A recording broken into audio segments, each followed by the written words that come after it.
It's Wednesday, April 24th. Here's what's coming up in the mayor's office.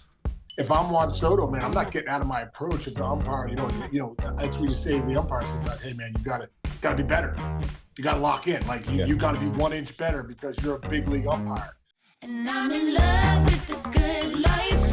Can't give it up. Make it to the top. Keep climbing. I wanna live it up. The good life. I'm coming up. I'm coming up. The good life. Good life. Oh, good life. Good life. Good life. Good life. Coming in hot, Kitty. How you doing, brother? Doing good, man. You're like in between Clark Kent and Superman right now. You're going on TV later. You're in the phone booth. He's got a nice fancy shirt on, but he's got no tie. He's tucking things in while we're talking. Got my sweatpants on still. He's got his sweatpants on still, and you got the butt part in your hair right Got now. the butt part. No, I got no gel in my hair, no makeup, no. I love it. He's locked in this week. Hey, you went to the Yankee. You didn't you hung out at BP. You didn't go to the game. Yeah, we hung out at BP. Went to see those guys. Went to see Booney. Good to see him. Saw Cash. Saw good to see Judgy. I got James Rouse is the best. He's like, dude, you got a story for us for the hitters meeting? So I ended up giving a story for in front of the guys, the hitters meeting with everybody. It was good to see G. Good to see, I met Juan Soto, great guy. Good to see Volpe and Wellesley. I love those guys, man. Like I said, when you spend as much time as I did last year with them every day, kind of in the fire, you get that connection with them. That's so cool. And you talking hitters meeting? That's cool. You're in like a new fraternity. You're in like a hitting coach fraternity now. You're one of the guys. Yeah, it was cool, man. I got to talk, and James Rouse is awesome, man. They hired the right guy. He's awesome over there, and the guys love him. And it was good to see Casey Dykes. It was good to see all those guys, man. It was really, really cool. Louis Rojas, Chad Bowling. There's so many good dudes, man. It's incredible. Yeah. That's great. That's great. Yeah. Hey, so something came up in a Yankee game last night, actually, that just kind of started spurring my thoughts.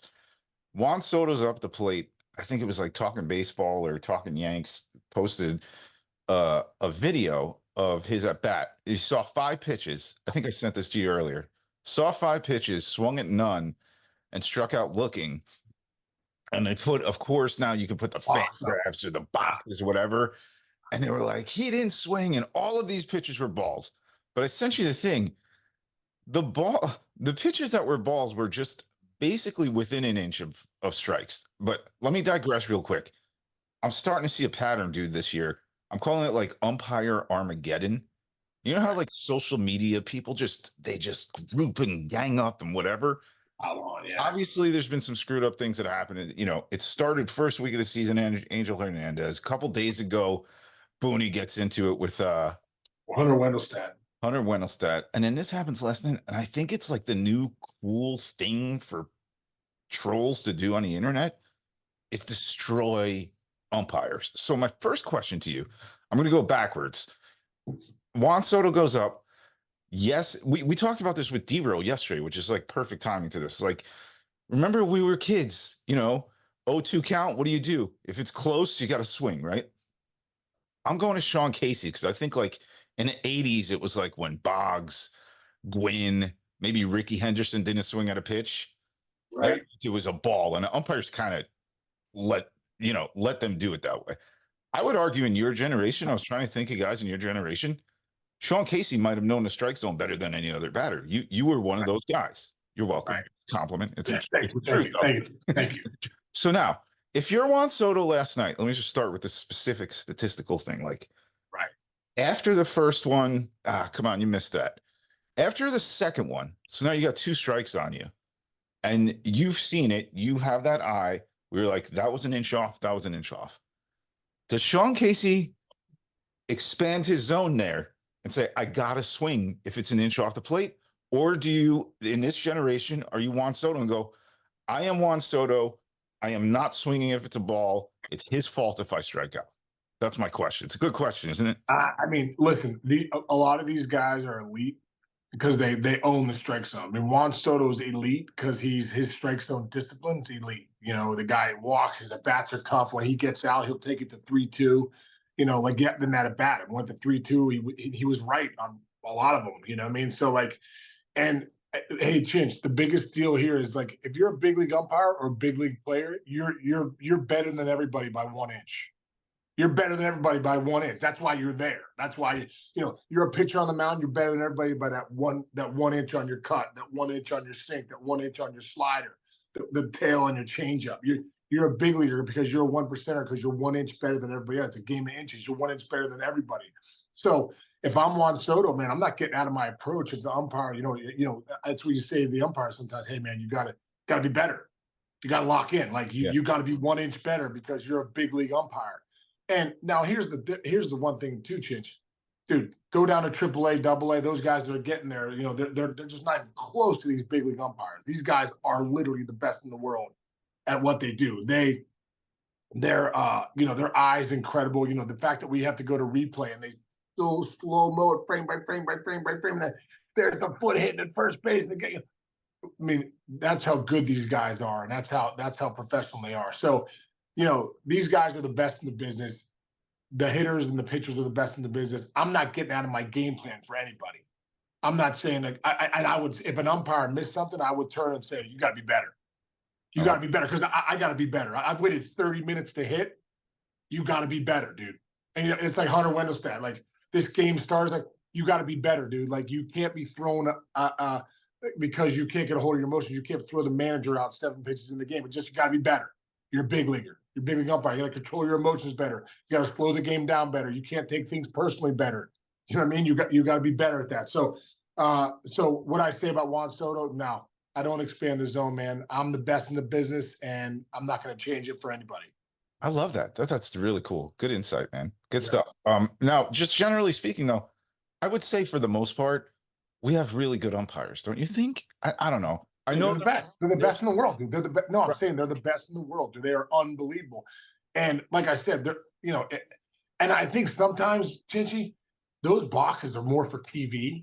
So I don't know if they're right on. So like when the umpires go look at the tape, they're looking at maybe something different than those boxes, and we're missing by like a little bit of an inch. Like, yeah, it's hard to do. And the way the catchers frame the ball nowadays, dude. Watch a catcher in the big leagues now. They go down to up. They all drop their glove, and what they're trying to do is steal strikes down up. So it's an illusion for the umpire. Guys are getting more strikes lower in the zone because of the way the guys are catching. They're not doing that thing where it used to be kind of like frame it. Now they're working down to up. Right? It's so different. Yeah, that makes sense, dude. Yeah. I mean, just next time you watch a Yankees Astros game, you would think that Jose Altuve's box should actually even look different than Aaron Judge's box. Like that's the other thing we don't really talk about on a broadcast. You're great point. Right. Speaking of Judge, speaking of Altuve, guys like that, we're going to do this over the next few days. I thought this is cool because I think we have a pretty good sample size of stats, right? Mm-hmm. I want to look at today, the home run leader board, because it's pretty insane, dude. Ready for this? There are 2 guys with nine bombs. Up to that, all the way down to, I'll just give you the top 7. So it's Trout and Ozuna have 9. O'Neill, Alonso, Henderson, De La Cruz have 7. You go past that, there are 22 guys that have at least 6. Wow. And there are, listen to this one, dude, 42 dudes that have at least 5 home runs so far this season. That's a lot at this point in time. So just a quick handicap right now of who do you think will be there in the end? Do you think Trout is back to that home run? If Trout stays healthy, yes, man. He's hitting more fly balls than ever this year for some reason, too. He's stolen 5 bases, too. I believe he stole 5 bases combined in the last 3 years. So he's running more. He's getting the ball in the air more. And also, too, I saw a stat today. We're talking about MLB Now. He's being challenged in the zone more. He's being pitched to more than ever, which is interesting because there's not a ton of guys in that lineup that really scare me besides him. So it's interesting that he's being attacked more, and he's got 9 home runs. So he's making people pay. Yeah.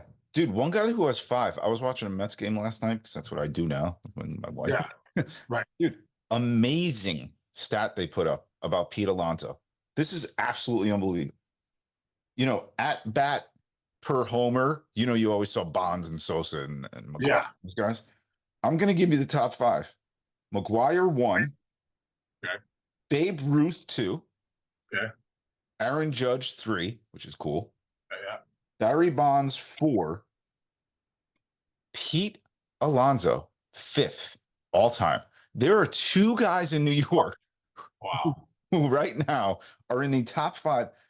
Aaron Judge hits a home run every 11.9 plate appearances. Pete Alonso hits a home run every 13 at bats. I should say at bats, not plate appearances. Think about how impossible is that? That's incredible. Man. Well, dude, and the consistency too, to be able to do that, and they just have such raw power, man. And then, and Alonso gets overlooked too. I mean, sometimes I think maybe it's not super sexy, but this guy hits 40 every year, drives in like 120. You know what I mean? So yeah. So, you know, he's silently the silent assassin of just like really being really, really good, incredible. But going back to the home run leaders, too, I think Ellie De La Cruz, man, I honestly think if he hits his stride and becomes the player we think he become, he could end up being your home run stolen base leader, like an Acuna type. You know, you have not been wrong. That's all off season and during this season so far. You have not been wrong about anything. And Sean has said Ellie De La Cruz 40-70 this entire time. All right, what do you got? You got to finish getting. You got to go back into your suit. You got to finish. I got to go get dressed, makeup, then bam, I'm going on MLB now. So okay, all right. So it's gonna be a great day. Yeah, you're half Clark Kent, half Superman. Yeah, I got to get my hair done too. I got the butt part going right now. It's kind of a good butt part. BK would call you out on it though. You can't. There's no doubt. There's no doubt. Nice. All right. Have a great day today, then, man. Yeah, man. Have a great rest of the day. Everybody out there, thanks for listening. We'll catch you guys tomorrow.